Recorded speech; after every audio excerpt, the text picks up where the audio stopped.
Okay, and good morning, everyone. And presentations often begin with a polling of an audience. So by show of hands, how many of you do outstanding work? Raise your hand if you're really good at your job.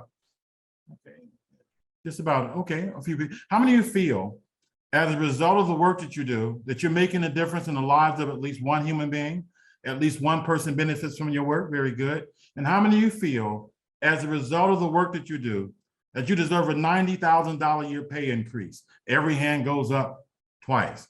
You know, the world can't compensate you enough for the work that you do. Every day you show up at work, you have the ability to save lives. So thank you so very much for all that you do. I'm in my 40th year as a certified alcohol and drug abuse counselor in the state of Illinois. People ask me, how have you given 40 years of your life to this profession? The answer is recovery. Here's a story. It was March of 1986. I'm sitting in my office downtown Chicago. The phone rings. A man called me collect. He was crying. He said, I need to see a counselor today. I looked in the appointment book. I said, I can see you in an hour. He said it will take 8 hours. He lived on 103rd Street South. My office was located downtown Chicago on Jackson and State Street. The man walked 103 blocks to meet with me, 103 blocks. Was he motivated? He had gotten paid that Friday, spent his whole paycheck on drugs, so he called me collect 9 o'clock on the Monday morning. He showed up exhausted. I did the assessment. I said, are you ready to get help for drugs? I'm ready.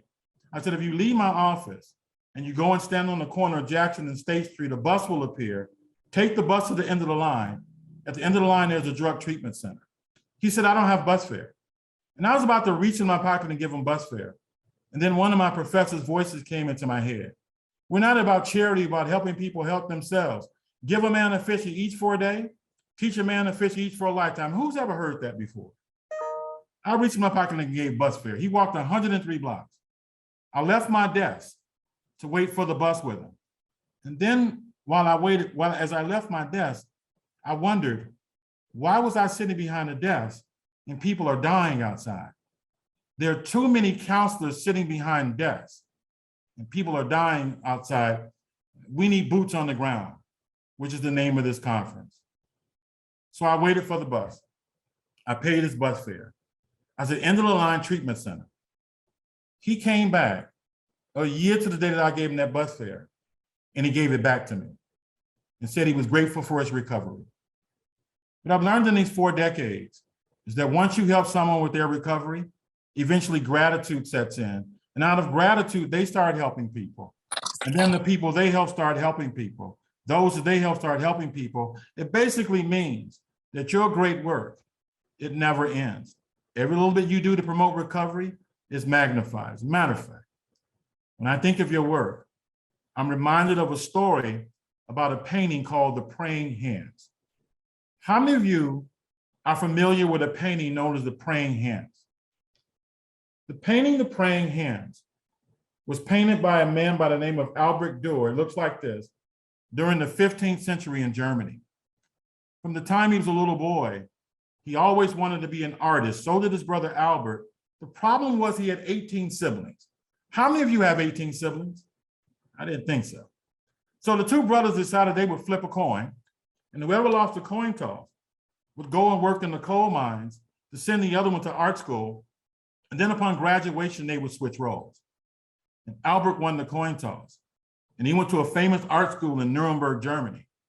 He distinguished himself as the best artist in all of Germany the 4 years he was in school. So upon graduation, they held a dinner for him in their small town. And everyone was praising him on his incredible artistic talent, especially his father. He looked at his father and said, Dad, instead of praising me, you ought to praise my brother Albert. He was the one who went and worked in the coal mines to pay for my education. Then he looked at his brother Albert and said, Albert, now that I've gone to art school, it's your turn. I'll go and work in the coal mines and pay for your education. And tears welled up in Albert's eyes. And he held his hands up and he said, my dear brother, while you were away in art school, every bone in both of my hands were crushed from having worked in the coal mines. He said, in addition to that, I got a case of arthritis so bad last year in my hands from working in the coal mines that I could barely lift this fork to eat, let alone operate a paintbrush.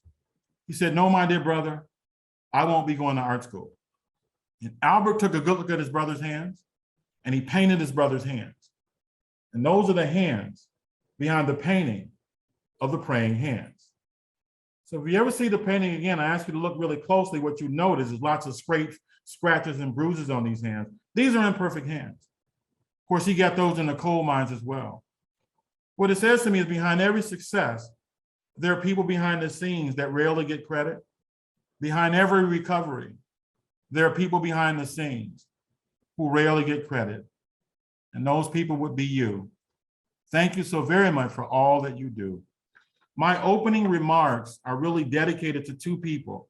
One is Mark Jonigan, the founder of this conference, Boots on the Ground. He was also CEO of Twin Cities Recovery Project, right? He died recently. And what this conference proves is that when you do a great work, it outlives you. So this conference continues, right?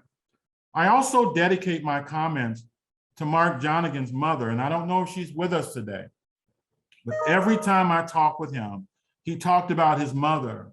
He talked about how much you, his mother, how much you inspire him in all that you do for recovery. So let me just let you know that I too join you in a club that we wouldn't wish on anybody. I'm a bereaved parent as well. And the best thing I learned is that grief is not about forgetting. It's about remembering with less pain.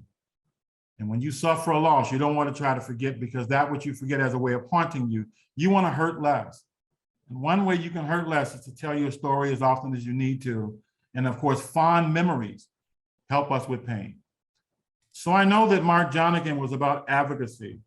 In Faces and Voices of Recovery, one of the responses of this event too is about advocacy.